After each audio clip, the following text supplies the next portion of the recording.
Hi everyone, I am Petra and today I have with me Haley, Tyson, Hi. and Judith Hi. as a group presenting two cross-cultural models association. We will be discussing Hofstede's cultural framework and Lewis' dimensions of behavior. Culture as defined by Whiten and others incorporates human behaviors in societies guided by their norms and beliefs. The two cultural models in the discussion today are the Lewis three dimensions of behavior and Hofstede's framework. Lewis dimensions are reflected by three main behavioral categories: linear active, multi-active, and reactive, which will be further discussed by others. Hofstede's framework comprises of 6 dimensions: the power distance index, individualism versus collectivism, uncertainty avoidance, masculinity versus femininity, long-term orientation versus short-term orientation, and indulgence versus restraint. Thanks, Petra. So let's have a closer look at Gert Hofstede's cultural dimensions theory. Gert Hofstede developed his cultural dimensions theory in the late 1970s through the study of 117,000 IBM staff members in 50 different countries. By using the staff from IBM, an organisation with its own strong organisational culture, Hofstede justified that by controlling the organisation, the national culture differences would be isolated. Initially, Hofstede identified only 4 dimensions, but has now grown to 6. With the collaborated efforts of Dr. Michael Bond and Michael Minkoff, it now stands at 6 dimensions. The dimensions work on sliding scales, where the numbers are assigned to demonstrate the highs and lows of values, though can only be used in a way of comparison between countries. In one respect, this is advantageous, as individuals are highly immersed in their own culture, and the index can be used to compare one's own culture to another. These dimensions demonstrate which values are most highly sought or prized in this culture.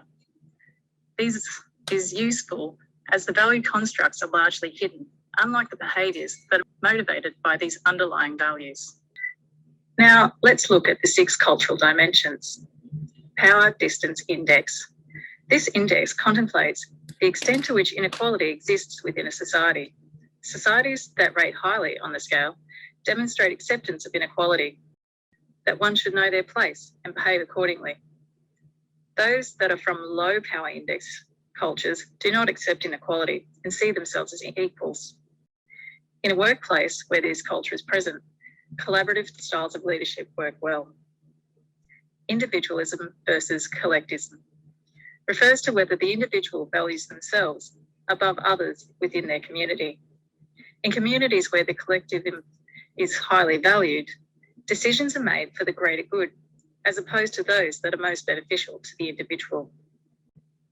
Masculinity versus femininity. This can be considered the accepted gender roles within the culture. Masculinity occurs in cultures where there is little overlap between the roles of men and women. The men are expected to act assertively, show strength, and display one's success. Feminine societies have greater overlap between the roles of men and women. The leadership style is likely to be collaborative, with decisions made through discussions and negotiations. Uncertainty Avoidance Index. Societies that rate highly on this scale attempt to control external factors and mitigate risks. Predictability is highly sought. Societies that rate low on this scale tend to be less regimented, more innovative and inclusive. Long-term versus short-term orientation.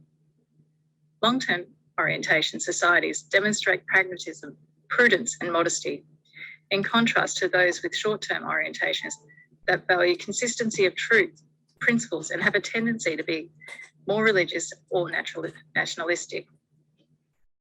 Indulgence versus restraint. Societies that seek gratification are said to be high on this dimension. Those societies which are more restrained seek to delay one's indulgences. These societies tend to be more pessimistic and have stricter social norms. The US is considered to have a high indulgence versus restraint index, as seen with the consumeristic tendencies and pursuit of instant gratification. Now I'm going to hand over to Judith to look at the application of this. Next is the perspective on application to business and leadership. Under the Hofstede perspective, the six-dimension model does not just study the business values, but also studies the countrywide values as well. So under the application to business, we have the global marketing. For global marketing, it must be customized and take all the six dimensions into account. The first one, the power distance. Marketing in such countries has to appeal to the leadership by emphasizing how products create benefits for the whole family or company, making their leadership more successful. Second is individualism and community ties. So, in this, promotion can target people by emphasizing how your products will benefit them.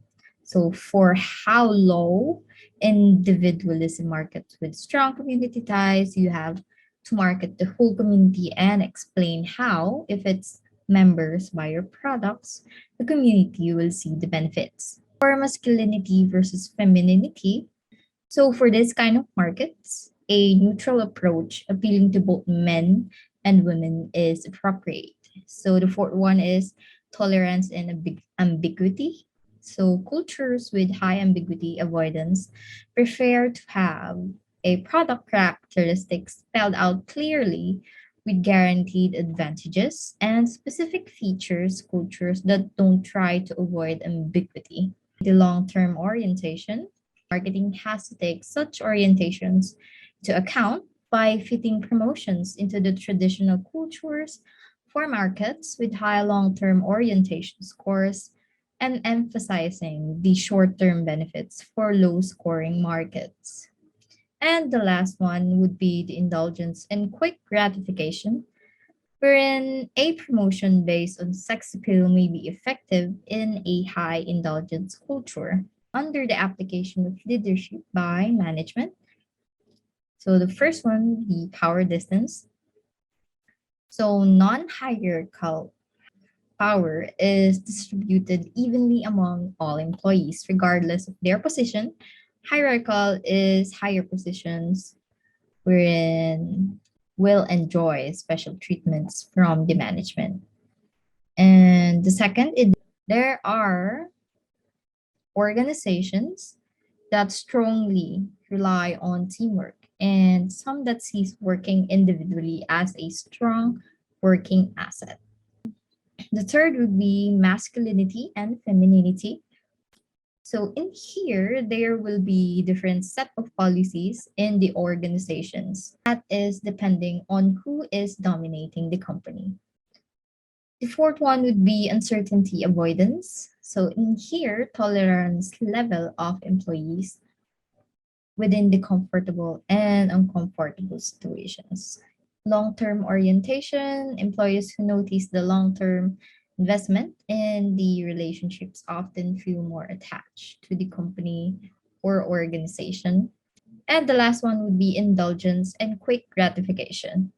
The organizations here prioritize feedback, coaching, and mentoring.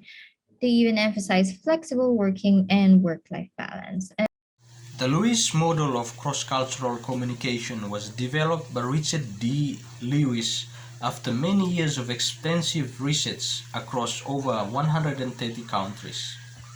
Lewis, in his book When Cultures Collide, argued that humans, regardless of nationality or religion, can be divided into three categories. The three categories are as follows.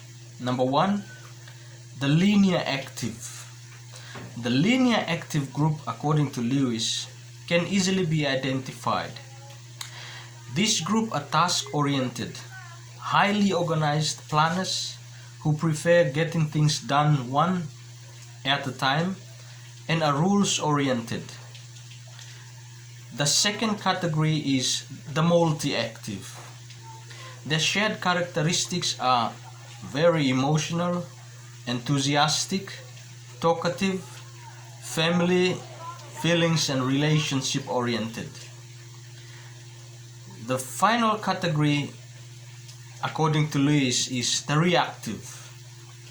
The reactive group is located in all major countries in Asia. This group has the following characteristics. They are very respectful, attentive listeners, rarely initiate discussion, but they react to it to form opinions. They also believe in harmony and avoiding embarrassment to themselves as well as to others. So under the perspective in Lewis, so the Lewis model determines the countries by three categories, which allows businesses and managers to study different cultures across the globe and implement customized approaches. So application to business, global marketing. For linear, for organized markets like people reside in Germany and Switzerland, creating a marketing angle that depicts productivity in organization will be a great approach. So for multi-activities, you've got the lively and loquacious. So markets like the Italians, Latin Americans, and Arabs, they are the market which are doing many things at once. So targeting them with a marketing approach that are fun and bold that will catch their eyes. So for reactives, markets in the reactives takes importance with the courtesy and respect to one another, like people living in Japan, China, and Finland. Marketing approach in these countries will be taking note of the cultural and history and making sure that it is not being insulted. So our application to leadership, we have got in an organization as someone who has the authority or the leader, you are responsible for making teamwork in the organization work.